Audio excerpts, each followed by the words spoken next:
आप सभी भाई बहनों का सर्व कल्याण वृक्ष की प्रश्नोत्तर ज्ञान कक्षा में एक बार फिर स्वागत है।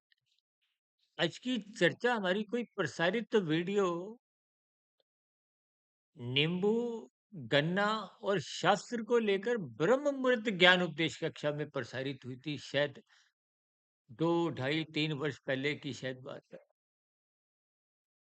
उस वीडियो से ही संबंधित किसी भाई बंधु ने एक प्रश्न सा कुछ अजीबोगरीब की स्थितियां उन्होंने कुछ पूछी, तो मैंने जो भी जवाब दिया वो उनको समझ नहीं आया। तो फिर मैंने उनको एक वीडियो से संबंधित एक विशेष स्थिति मन में, ताकि एक वीडियो बनने के बाद उस प्रश्न को आप ध्यान से समझ सको। देखिए, कभी-कभी कुछ उदाहरण आपको गूढ़ रहस्यों को से अवगत करवा देते हैं। यूँ तो जब वो वीडियो प्रसारित हुई थी, उस वीडियो का नाम भी कुछ मुझे स्वयं को भी अजीबो-गरीब लगा था, लेकिन उसका जो मूल आधार था, चर्चा का स्थिति थी, तभी तो हमने देखिए नींबू और गन्ना शब्द को, देखिए शास्त्र तो बार-बार हम इस शब्द पर चर्चाएँ रखते हैं, लेकिन नींबू और गन्ना शब्द को हम भौतिक स्तर पर रसोई की स्थितियों में कहो, एक खाद्य पदार्थों के रूप में ही लेते हैं। लेकिन कुछ वीडियो का क्योंकि भावार्थ ऐसा था, उसी प्रश्न के उत्तर के सिलसिले में देखिए, बात किसी भी स्तर पर जब उठती है, तो उसको जितने स्तर पर भी हम तो देखिए एक ही वीडियो पर एक बार बात रखते हैं, फिर उससे मिलती-जुलती कोई नई बात मन बुद्धि के स्तर पर उठती है। देखिए, शब्द कभी-कभी वही रहते हुए भी अर्थ और भावार्थ की स्थितियों में कुछ अलग-अलग स्थितियाँ बनने लगते हैं, विशेष रूप से भावार्थों में। क्योंकि ये नींबू, गन्ना और शास्त्र, ये भावार्थ से ही संबंध रखते हैं। देखिए, आपकी हमारी जो एक इंद्रियां हैं, ये बार बार भोगते भोगते भोगते भोगते थक जाती है, कमजोर हो जाती है। वृद्धावस्था इसका जीता जागता उदाहरण है।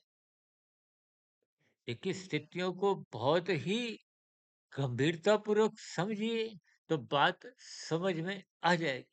हालांकि जो जिस उदाहरण को लेकर आज हम चर्चा कर रहे हैं, ऐसी स्थितियां उस वीडियो में हमने नहीं रख पाए। देखिए, स्थितियां हर वीडियो में बनाते समय मन बुद्धि की कुछ अलग स्थितियां होती हैं। उस समय विशेष में मेरी अपने जीवन में उससे पहले का वातावरण कैसा गुजरा होता है, किस विचार को, तरंगियों को मैं अलग अलग भाव से एक विशेष देखिए, मूलभूत ज्ञान तो प्रकृति के 3 गुणों का ही तो है। आपकी हमारी इंद्रियां तामसी है, और शरीर भी कोई राजसी नहीं है, ये भी तामसी है। जबकि मनुष्य योनि को राजसी कहा गया है। इस संसार को भी रजोगुण से जोड़ा गया है। स्त्री पुरुष का जो आपसी आकर्षण है, उसको भी रजोगुण से जोड़ा गया है, जो इस संसार का एक आधार है। और इस आधार को जब आप भोग दृष्टिकोण से लेते हो, तो फिर नकारात्मक स्थितियां उत्पन्न होती। भागवत पुराण में तो देखिए, कलयुग की 5 स्थितियों का जिक्र आता है। धूत कीड़ा, मदपान, स्त्री संग। स्त्री संग में ही पुरुष संग, आज लिव इन रिलेशन जैसी निंदक स्थितियां आप देखते आए हो, सुनने में आती हैं। कानून के अंतर्गत कुछ स्थितियां अलग हैं, शास्त्र विशेष स्तर पर इन सभी तामसी स्थितियों का खंडन करते हैं, और रजोगुण को भी मात्र एक मर्यादित स्थिति में, मर्यादित का अभिप्राय क्या है कि रजोगुण सतोगुण की देख रेख में, यही ज्ञान उपदेश तो गीता में भगवान श्री कृष्ण जी ने दिए।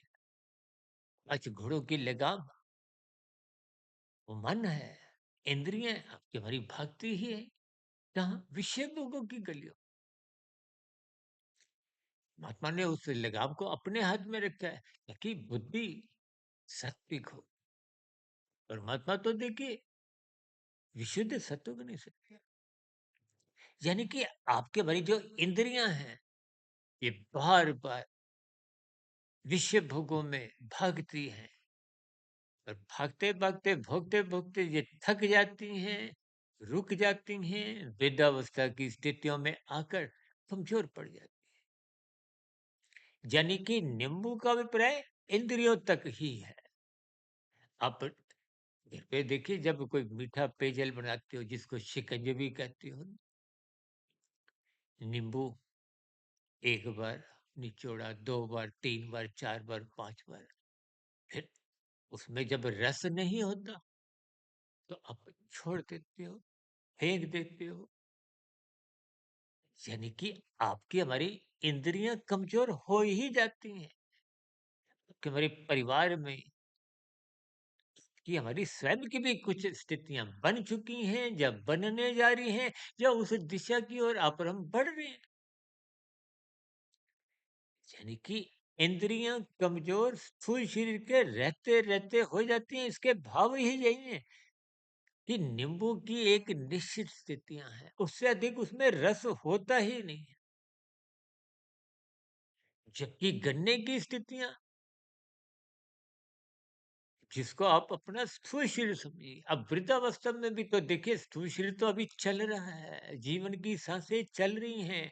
आपके हमारे जीवन की सांसों का अभिप्राय, जब तक मृत्यु की अंतिम घंटी कहो, अंतिम सांस कहो, नहीं निकलती, तब तक आपकी हमारी देखिए इंद्रियों के स्तर पर कमजोरी आई है।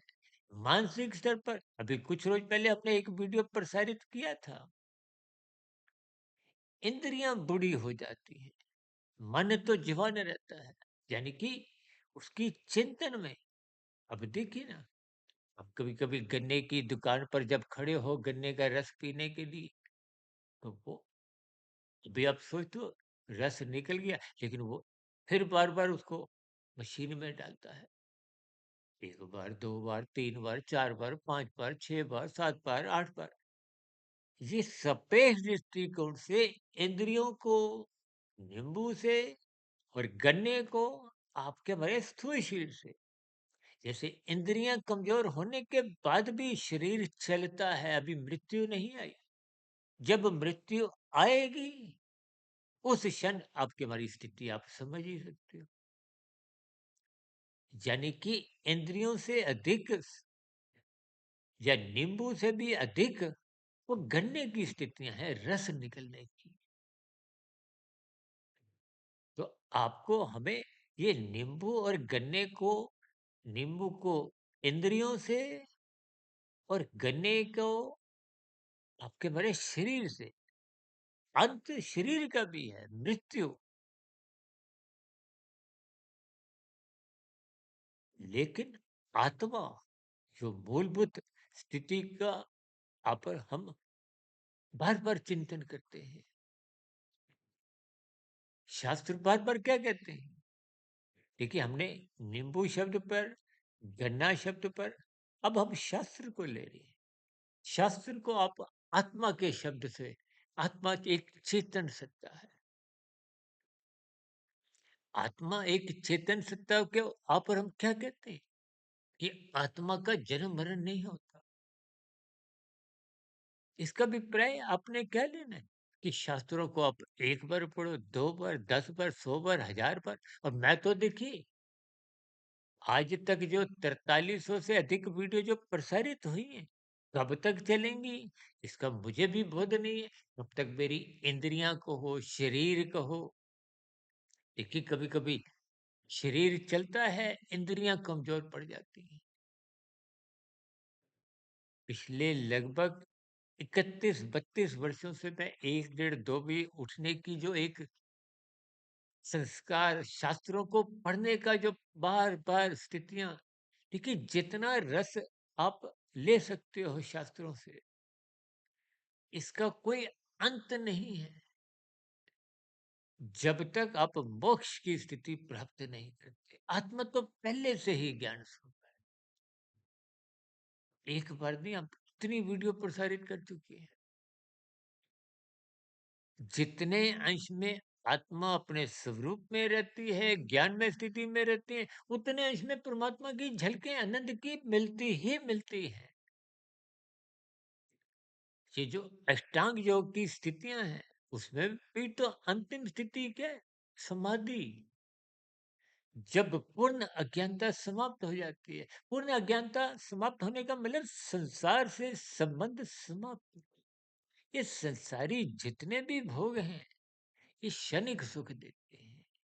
यही आपके हमारे शरीर का, देखिए, एक निर्माण प्रक्रिया पांच भोग विषयों का ही एक आधार है। शरीर भी तो तामसी है, भोग विषय भी तामसी है।